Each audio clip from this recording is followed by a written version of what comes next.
guys, good morning. Alam niyo ba kagabi hindi ako masyadong makatulog dahil sumakit na maigi talaga yung sikmura ko na yung buong tiyan sumakit kasi parang merong matigas na hindi ko alam kung ano yun, sobrang sakit talaga na sabi ko pag hindi pa naalis yung sakit ng tiyan ko, ang laki na ebag ko, tingnan nyo.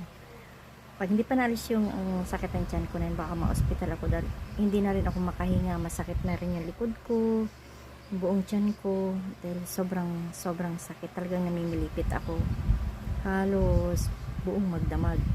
Nung madaling araw naisip-isip ko na kunin ko ito at ihaplos ko sa aking sikmura.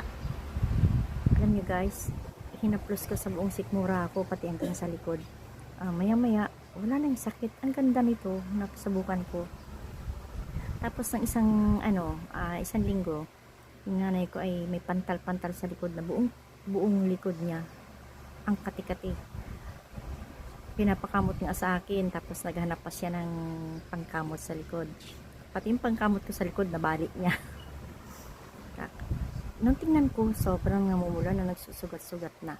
Naisip ko to, nalagay ko sa kanya.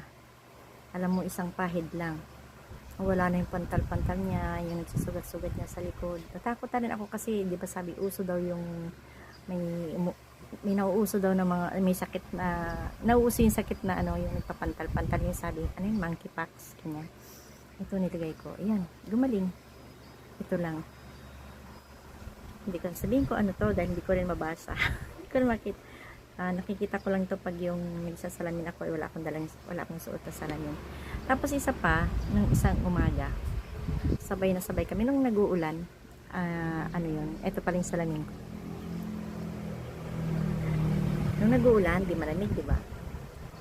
Parehas kami sumakit yung tuhod at binti. Parang ang bigat-bigat ng sakit. Sabi ko, ano kaya ito? Kung gano'n, sakit talaga. At pinahiran din namin ito. Tapos hanggang paa ang sakit din.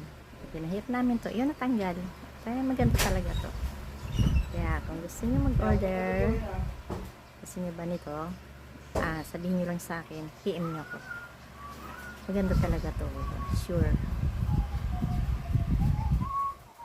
Mura lang to, murang-mura lang.